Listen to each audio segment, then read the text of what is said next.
Hello, I'm American Johnson. Welcome to the exciting world of anarchist revolution. We're excited to have you aboard. Now that you've decided to overthrow capitalism, you probably have a lot of questions. I know I did when I was in your shoes. In this series of training videos, we're going to teach you everything you need to know to get started in the global liberation of humanity. Remember, it all starts with you. Overview of anarchist organization theory and praxis. As socialists, we believe that working together is the cornerstone of human progress. By uniting together, we can achieve far more than any one of us could ever accomplish on our own. Our enemies realize this. That's why capitalists spend billions and billions of dollars every year developing human resource training programs and devising more efficient ways for employees to work together to increase their profit margins. Fascists know this as well. They use fear and psychological manipulation tactics to mobilize ideological adherents out in the real world, these days with frightening results. Of course, there are key differences between the organizational principles of reactionaries and the methods that we as socialists use. You can remember these differences using this simple acronym: HIT ME. No, we're not playing blackjack. We're talking about organizing, specifically organizing as it pertains to the group structure and the participation of individuals within the group. HIT ME stands for hierarchy, information flow, and transparency when dealing with structure of organizations, as well as motivations and expectations involving individuals within the group. Using the HIT ME formula, we can analyze the differences between hierarchical authoritarian organizations and anarchist socialist organization structures. First, let's take a look at the differences between the structures of reactionary and socialist organizations. Reactionary organizations have strict top-down hierarchies. The leaders at the top have ultimate and unquestionable authority, whether we're talking about a corporate CEO or a fascistic dictator. Power flows down from rank to rank, with the lowest ranking participants expected to follow orders without question. In an anarchist organization, hierarchies are flattened as much as possible. Participating members should see each other as equal comrades with equal opportunities for participating in making decisions. As a result of this strict hierarchy, reactionary organizations restrict the flow of information. Management and supervisory bureaucracies are required to collect information from lower levels of the hierarchy. This information is then reported up the ranks to give the leaders at the top the information that's needed to make decisions and move forward. In anarchist organizations, information must be made available to every participant. Rather than building bureaucratic management structures, we must build systems that allow for rapid and efficient sharing of information and coordination of activity. This is why anarchist organizations must be completely transparent in design. Decisions must be made openly, unlike in reactionary organizations where leaders make decisions behind closed doors and hand down directives and keep secrets from the rank and file.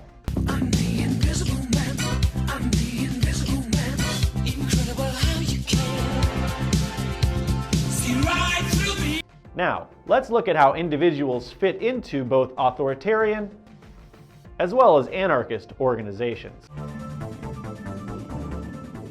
Reactionary leaders tend to motivate underlings primarily through psychological manipulation and fear.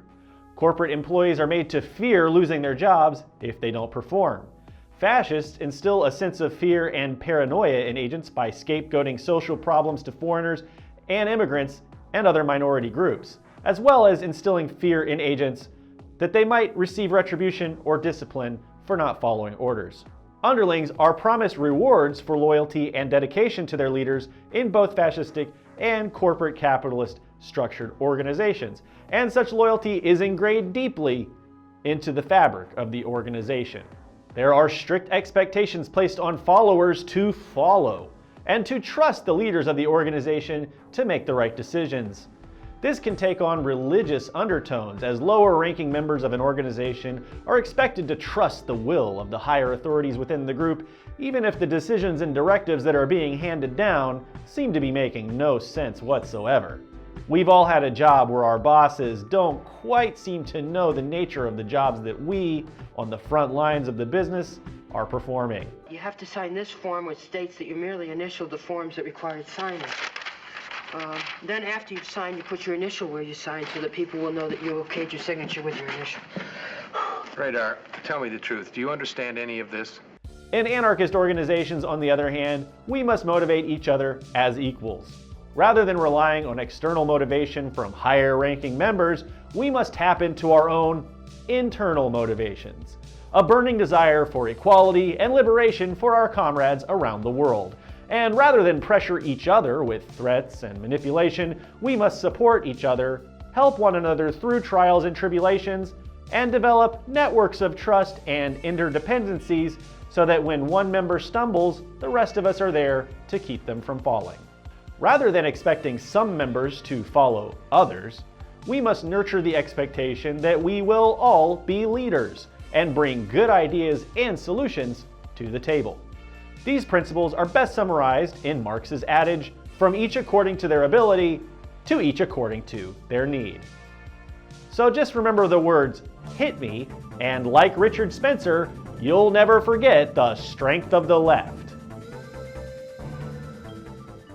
Anarchism equals order. In mainstream society, the word anarchism is often associated with chaos. Anarchists are incorrectly viewed as unhinged nihilists who want to throw the world into lawless disorder. In reality, anarchists know that the only way to dissolve unjust hierarchies and build functional egalitarian societies is through order, self-discipline, and efficient interpersonal coordination. The first priorities of any anarchist organization must be the development of communication and decision-making tools and techniques. Without effective communication channels and systems of open, transparently democratic decision-making platforms, your organization will rapidly deteriorate. I've seen it happen. Since anarchist organizations are based on flat hierarchies, it's important that every participating member has easy access to information and feedback from comrades that's needed to keep moving forward without supervision and micromanagerial direction. We also need a way to quickly reach consensus and make decisions together as comrades. Otherwise, projects will quickly collapse into disorder.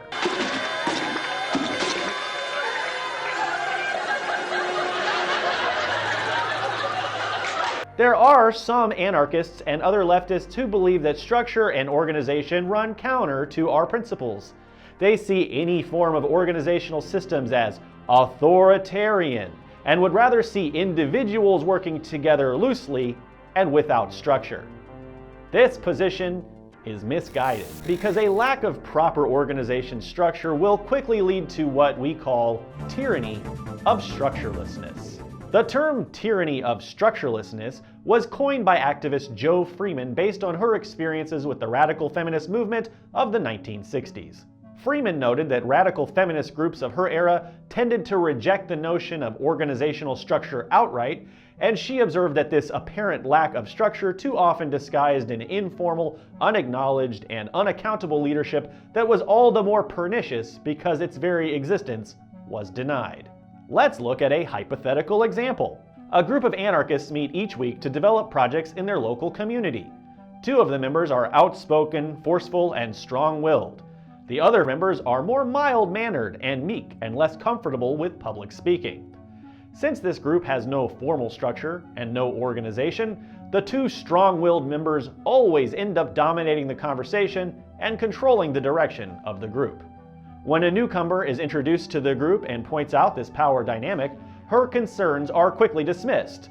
Since our group has no organizational structure in place, say the two strong-willed individuals, and no official leaders, it is impossible for us to have any such authority. This allows these individuals to become powerful de facto dictators within the group, since their authority officially does not exist, And since the group has no formal organizational structure in place, it will be virtually impossible for the less domineering members of the group to counteract against their disguised, unacknowledged authority.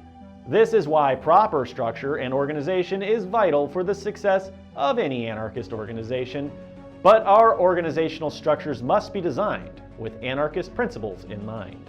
Rather than relying on leaders and managers to push things forward, anarchist organizations utilize coordinators and action teams to prioritize tasks and carry them out. An action team is a group of individuals who work together to develop projects and implement them in the real world. Action teams are self-organized, with all members having equal standing among each other. Coordinators are vital for the success of their action team's mission, but they are not leaders. Rather, these are individuals who organize information and keep track of projects so that everyone involved can quickly know what's going on and what needs to be done to keep things moving forward. Coordinators should never be under any illusion that they are leading the team. Coordinators have no special powers, no privileges, and no authority to command and control access to information. Instead, coordinators should see themselves as a support resource for their action team. Coordinators keep things organized and help team members out as needed, but should never make decisions nor issue directives unilaterally. If one member of an action team is particularly suited and positioned to coordinate, their position might have some permanency, but generally speaking, it's probably best for the coordination position to rotate from member to member so that everyone can gain valuable coordinating experience and so that unintended structuralist tyrannies don't inadvertently form. The rhythm of anarchistic progress. Authoritarian organizations rely on strict project timelines and milestones to carry out goals. Leaders hand down a directive, managers design a plan for carrying out the directive, and underlings are driven to carry out the actual work of meeting project deadlines and goals. Because we are self-led and self-organized, anarchist organizations have to be more flexible and dynamic in achieving our goals. In order to be productive, we should strive to establish a rhythm of activity. Action teams should meet regularly, maintain constant communication, keep information flowing freely, and keep things moving forward dynamically. Once a rhythm is established, a pattern of activity will naturally result, assuming communication and decision-making systems are well designed and properly managed by coordinators. Rather than focus on a plan and milestones that are handed down from higher authorities, participants must actively and dynamically engage with the project and work together to keep things on track. This may seem like a subtle point, but it has profound implications.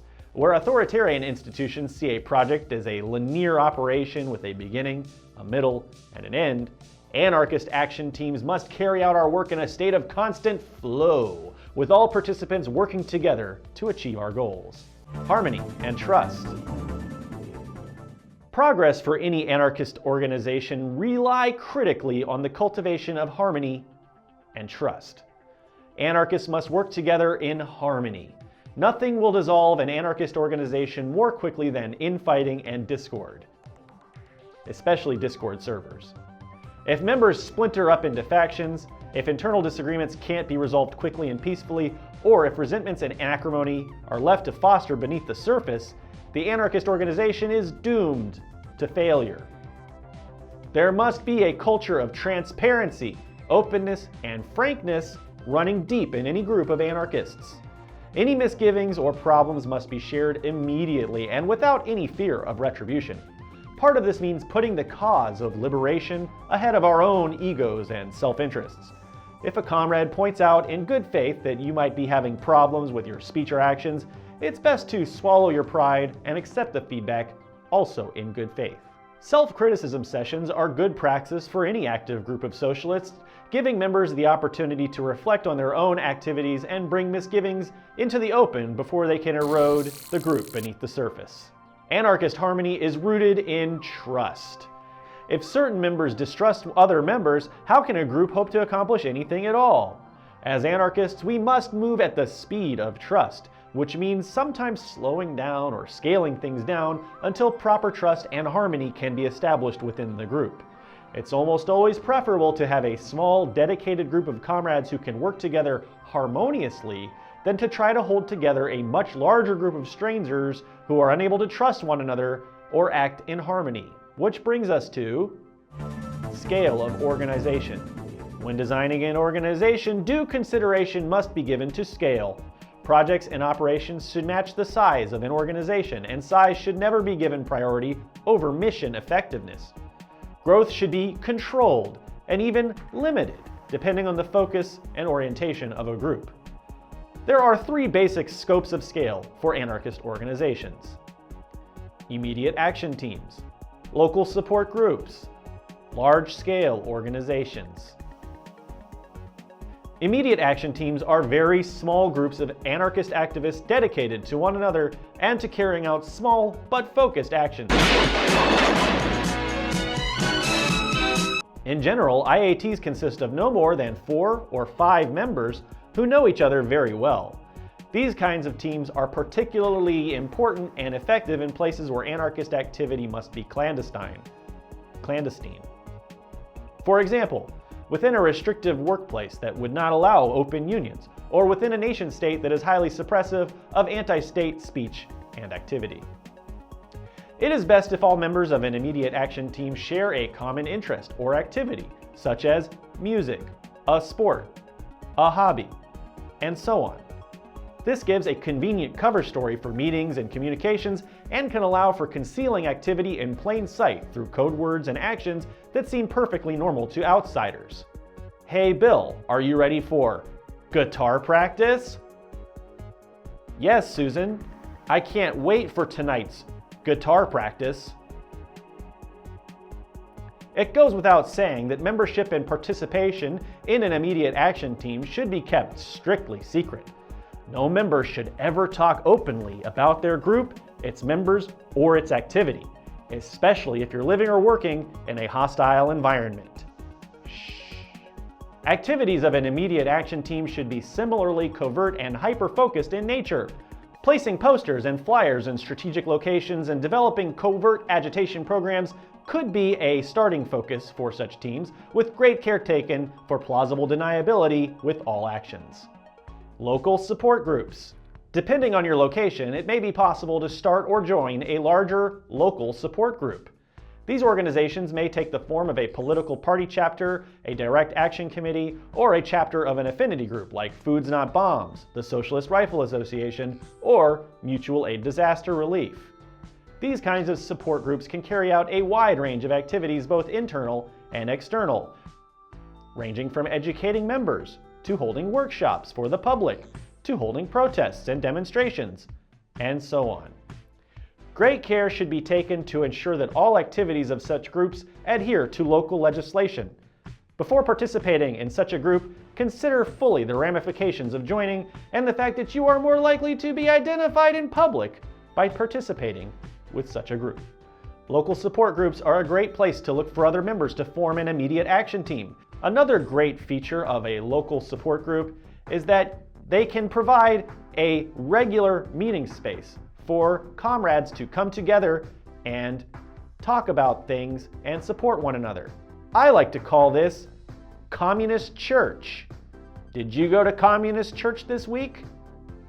I sure did. Local support groups are well positioned for building dual power structures. Dual power structures are programs and activities that counteract and counterbalance the activities of the state, corporations, and other entrenched authoritarian power structures in your community. Some anarchist local support groups provide charity, help communities with much-needed repairs and infrastructure work, and otherwise develop outreach programs to support people who are their neighbors and who are most vulnerable and who suffer the most under state and capitalist oppression. Large-scale organizations. Regional, national, and international organizations are a viable option for anarchists, but with such scope and scale come certain trade-offs. Obviously, it will be difficult to have a great deal of trust and harmony with every other member of such a massive organization, so activities and goals must be selected and carried out in such a way that a large, loosely distributed group can still get things done. It may be necessary to have some sort of centralized committee or to break up the activity into smaller, more localized chapters. This might not be ideal, But again, you may have to take some trade-offs between anarchist principles and scale. Activities of these large organizations are often more strategic and long-term in nature. For example, the IWW is working to build one big union with millions of members all over the world, and the Internationalist Commune of Rojava is seeking out financial support and recruits from around the world to help strengthen and support the besieged Democratic Federation of Northern Syria. Speaking of Rojava, larger anarchist organizations should strongly consider taking a page from Rojavan society by building parallel power structures. Rojava has pioneered this idea with their women's communes, which are councils of women who develop programs and carry out activities in parallel with their wider all-gender communes. This empowers women by giving them their own space and a platform to pursue their own interests and priorities while still allowing them to participate in the quote-unquote primary government of their community. Parallel structures within larger organizations strengthen more vulnerable or less powerful minorities within the group without taking anything away from the majority, and should be considered by anyone who feels like their voice is in danger of being drowned out by more powerful or privileged members of a group. Security culture. No matter what sort of organization you're thinking of joining or starting, you should take seriously the very real threats that exist to our movement and begin developing a security culture to protect yourself and your comrades from such dangers. Start learning about cybersecurity. Study how authoritarian regimes use surveillance and infiltration tactics to destabilize leftist organizations around the world, and cultivate tradecraft such as cryptography and covert operations. Even if you live in a place that seems to currently have free speech, never forget how quickly fascist regimes have taken power in the past, and never take for granted that you will never be targeted for your political position. To get things started, we've put some great articles and resources in the description of this video. We will also deal with these topics in more depth in future installments. Arm yourself with knowledge now, or you and your comrades might suffer dire consequences down the road. Online versus offline. These days, communication technology like the internet and the World Wide Web have created some fantastic new opportunities for leftists to participate in praxis like never before. While nothing beats participating in leftist activity out in the real world, we understand that some of you might not have that option for various reasons. If you can't find comrades IRL, or in real life, consider finding or starting a group online.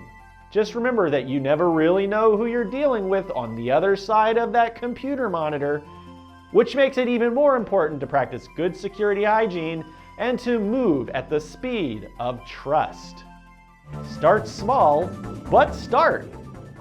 This can all seem overwhelming. Just remember that you are not alone. There are thousands and thousands of other leftists who are dedicated to building a better world, and our movement is growing every day. And we all want to see you succeed as a revolutionary activist. Start small, but start now. If you can find just one other comrade who you can trust and rely on, you will be well on your way to developing leftist organizational activity that can make a very real contribution to the liberation of humanity. We'll see you in part 2 of this series. Until then, I'm American Johnson, asking you to stay safe, stay active, and stay to the left. You know, just because we're talking about the internet and the data superhighway doesn't mean we've got to bore people with talk of on-ramps and off-ramps and all that stuff. Of course not. Let's just say it's a way to connect to people all over the world. You can learn new things, you can have fun, you can use resources in faraway places. Hold the wheel. Sorry.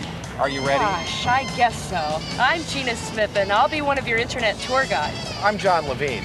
Together, Gina and I will be offering some driver's ed for the information superhighway. We'll be guiding, no, driving you non-geeks on the world's largest computer network, the internet. We'll be explaining to you how it works. We'll show you how some people are using it. But most importantly, we'll show how you can begin using it yourself. John, that's our exit.